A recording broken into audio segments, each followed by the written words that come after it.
Peter Stokes, the former NTEU industrial officer, has been in Vietnam for the past 2.5 years working as a volunteer for APHEDA, which is Australia's union aid program aboard. Peter, firstly, can you tell us a bit about APHEDA and the work it does? Yeah, APHEDA, Marty, has been around since 1984. It's the humanitarian agency for the Australian Council of Trade Unions. And it was set up by Helen, a nurse, and it has been based, for instance, in Vietnam and Cambodia for the last 30 years. I think it'd be fair to say that the work of APHEDA probably has two branches of the tree. The first one is developing trade union capacity, which is in my role in the Mekong region. That's the work that I do, and I can explain that a little bit more. But the other one is the other branch is development. So you're in Hanoi, yes, based there, so you cover the Mekong? Yeah, Cambodia, Laos and Vietnam. So, and in particular, you're involved in the campaign to stop the use of asbestos, and given that most of the rest of the Western world has banned asbestos, particularly in building products, why is it there, and what are the issues? Yeah, I think you're right. I mean, the campaign to ban asbestos by APHEDA is not just the Mekong, but is within the whole of the Southeast Asian region. I guess what's happened, which is not unique, is that because certain Western countries have banned it, the crystal tile companies have moved into areas like the Asian region generally. India is another example, but certainly in Vietnam. It's a cheap roofing material. It's if you go into the highlands of Vietnam, you'll see it used fairly broadly. So it's a relatively cheap one. So our campaign to stop the use is firstly and foremostly to inform people of the dangers of use of asbestos, is to work with organisations like, clearly, unions, to inform workers of the dangers of asbestos and the effects, long-term effects and health effects of asbestos. But also within the community, there's a group called VBAN, which is Vietnam Ban. So we work and support that group. We work and support the trade unions to try and inform the community and to try and move towards a ban of all asbestos in the region. So are they mostly multinational companies manufacturing and importing into Southeast Asia? But predominantly from Eastern Europe, particularly Russia. There's high levels of not only use and exporting into these countries, but there's also campaigns by crystal tile lobbies, white asbestos, crystal tile lobbies in the region to say that it can be used in a safe way.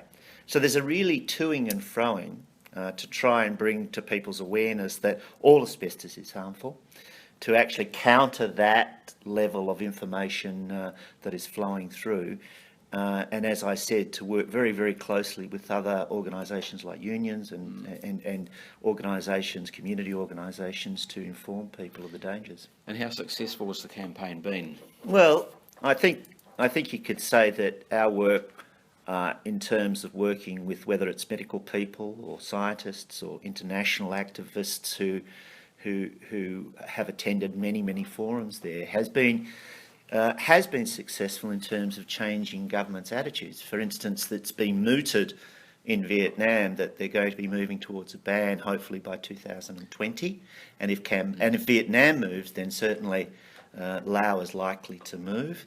And we are also has started and working with ministries and unions working on informing people about the effects of asbestos in Cambodia.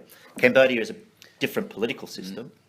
So it's slightly different dynamic. So how have the effects of the asbestos manifested themselves among the Vietnamese people in particular? Yeah, that is a very difficult one, and part of the work of asbestos has been working with a number of institutes from Australia in terms of trying to work with health practitioners, particularly in Vietnam, trying to actually not just in diagnostic ways, Marty, but also in the sense of trying to record it. I mean, our level of technical expertise and capacity to record. But when you're talking about cancer and you're talking about the effects of asbestos, you need to be able to provide that evidence. Yeah. And that's been a very, very difficult thing because the nature of the medical systems and the nature of hospitals are different. But we are working, and they're now starting to develop, because in, for instance, Vietnam, we started, and this is the work we're doing in both Laos and Cambodia, trying to set up a national profile, asbestos profile, which identifies where asbestos is being used, trying to identify the records and the effects of asbestos on people. So we move in a campaign sense from developing a profile within a country to then a national action plan. And the national action plan includes what organisations we're working with, what information we're providing, and the partners we're working with, but all... Peter, I understand that APHEDA's been reasonably successful in convincing the Vietnamese government to eradicate the use of asbestos by 2020. Firstly, how did that come about, and what sort of opposition do you meet from the manufacturers of asbestos? Yeah, I think if you look at the ongoing campaign that's been in Vietnam in terms of moves by APHEDA to ban asbestos in not only Vietnam but the region, I think you'd have to look at the role that APHEDA has played in, firstly, bringing technical expertise into the country, whether it's from Australia or Japan or Korea, to inform people of the effects, the health effects and the potential health effects of exposure to asbestos and asbestos fibre.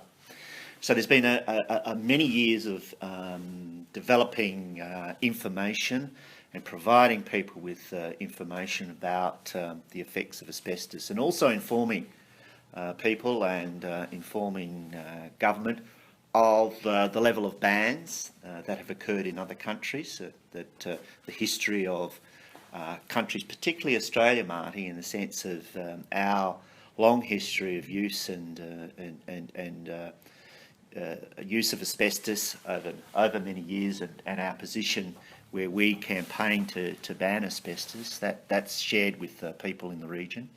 So that information was very, very critical to then informing and lobbying politicians in Vietnam with that level of information, and departments, government agencies, working closely with the health department, obviously, but also trying to lobby other departments, particularly construction.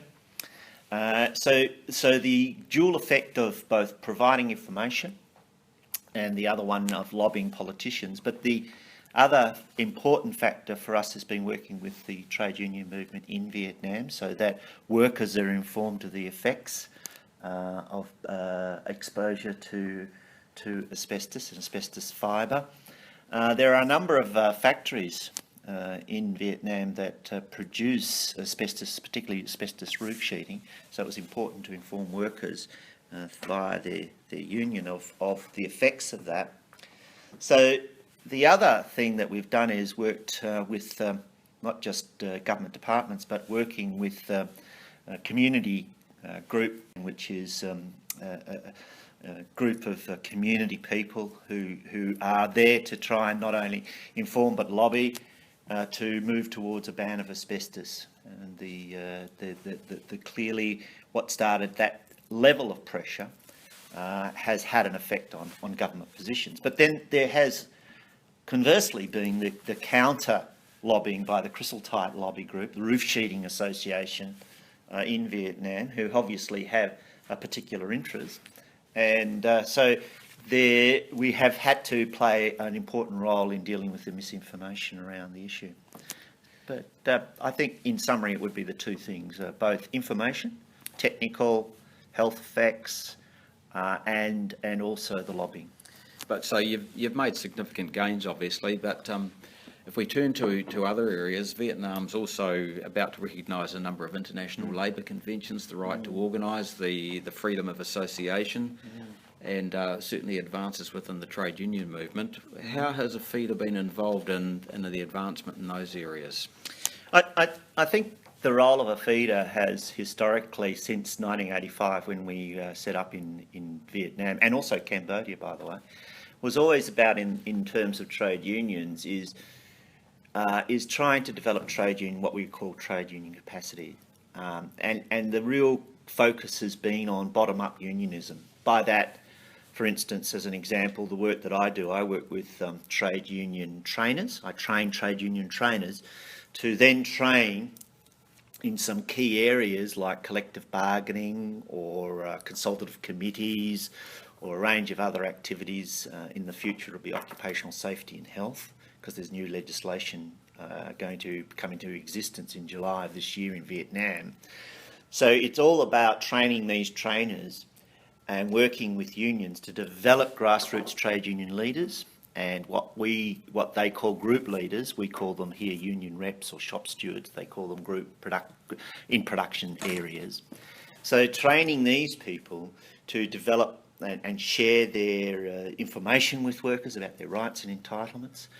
Also to develop skills and strategies in collective bargaining, because with the advent of free trade arrangements, that's going to be very critical.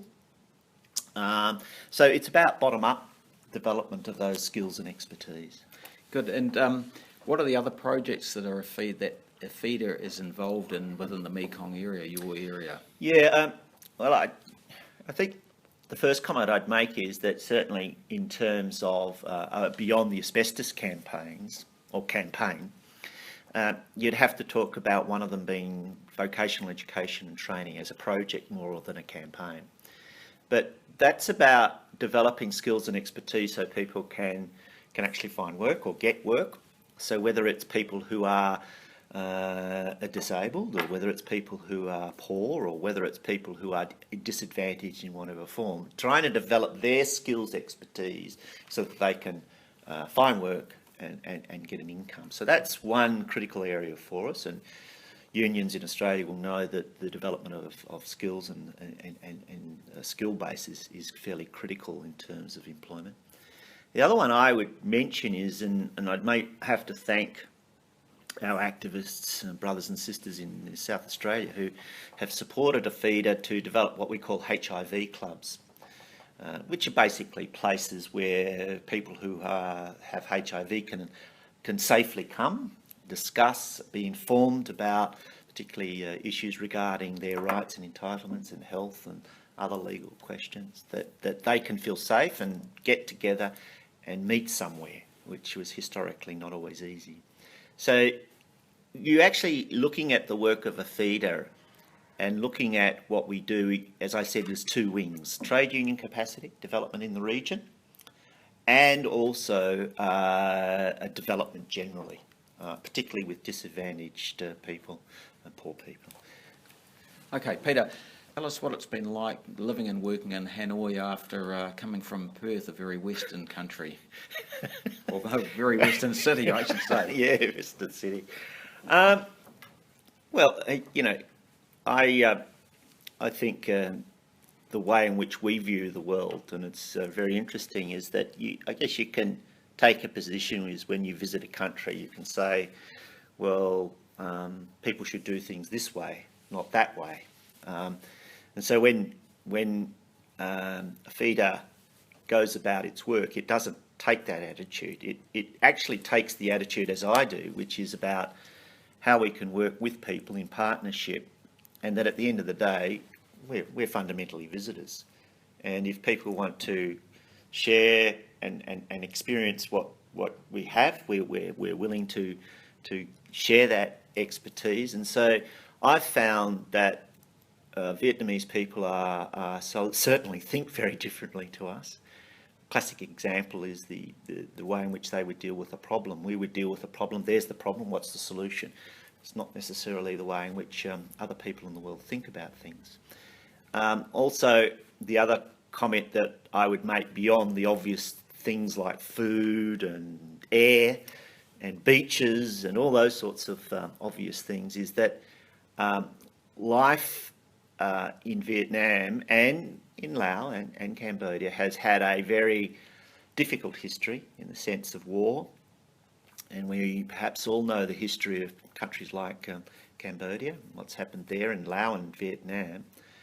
But I think what these countries are looking for is stability. and what they want is economic development. And sometimes you put aside certain things because you've had so many years of war that you want stability, and what you want is economic development. Now, Vietnam is developing rapidly, Marty. It's going into the category of middle income. Now what's starting to happen in the region, and it's happening internationally everywhere, is free trade arrangements, and the biggest one is the Trans-Pacific, TPP, Trans-Pacific Pact. Now that have a huge effect not only countries like Australia but Vietnam. Now that, as a result of those sorts of free trade arrangements, means that life is changing at a very rapid rate, and certainly trade unions in Vietnam are starting to reflect on what that means for workers, because things like collective bargaining are becoming more and more critical. Things like occupational safety and health, and we would understand that in terms of what's happened in our countries, that's a critical issue for workers. So I think the thing that I would say about life in Vietnam is that really what jumped out at me was that they're not defeatist, and they're an unbelievably forgiving people, and I find that remarkable considering what they've experienced. So I think that we can learn as much, actually. Interestingly enough, I think it would be great if there were more study groups going to Vietnam, because I think Australian trade unions, Vietnamese people can learn a lot, obviously, but we can learn a lot. I mean, the way in which the relationships with workers and the relationships between people and the nature of workplaces are very different. Good, bad and indifferent, we can all learn from each other. So these are some of the things that I've learned. Could talk a lot more. Yeah. I won't. So, yeah, I think to conclude this, though, it would be, can you just tell us how local union members might support the work of APHEDA? Yeah, look, I think the one thing I would like to say, and I know I'm slightly repeating myself, but I don't care, in the sense that I think the one thing that people need to understand within the Australian trade unions is the level of respect that the region has for Australian trade union movements. I mean, it goes back, particularly in Vietnam, to the work of the waterfront unions and the support that the waterfront unions particularly played during the campaigns against the Vietnam War, or what Vietnamese call the American War. So the Australian trade union movement is highly respected, in Vietnam particularly, but in the region generally. And I think, seeing that we've been there 30 years now, over 30 years, there's a high level of mutual respect, and there's a very strong relationship. So I hope Australian trade unionists understand that history, and I hope that they understand that that sense of solidarity is very important to the people in the region. So that's the first thing. The second thing is that obviously the financial stuff, yes, that's good. Become a member of APHEDA, support the raffles, support all those sorts of things. These are important because it allows the work to continue. And I know many people have been long-term contributors. We're hoping to increase our membership so that people can just pay a certain amount over a long, direct debiting and things, so that the work of the organisation can continue, because there's so much to be done, and I think also particularly in Cambodia. So that's the obvious thing, is become a member and do all that. But the third thing is that the asbestos campaign, if people can do some small things like go to the website, fill in the support forms, take a photo with colleagues saying no asbestos, nowhere, no way, and those messages that Vietnamese trade unionists and Vietnamese people and the people in the region see, these sort of messages of solidarity are not insignificant. They are very important, and they are greatly appreciated. So there are three things that I think would be very, very useful. Peter Stokes, on that note, we'll end it, and thank you very much for speaking to us today. Thanks, Marty.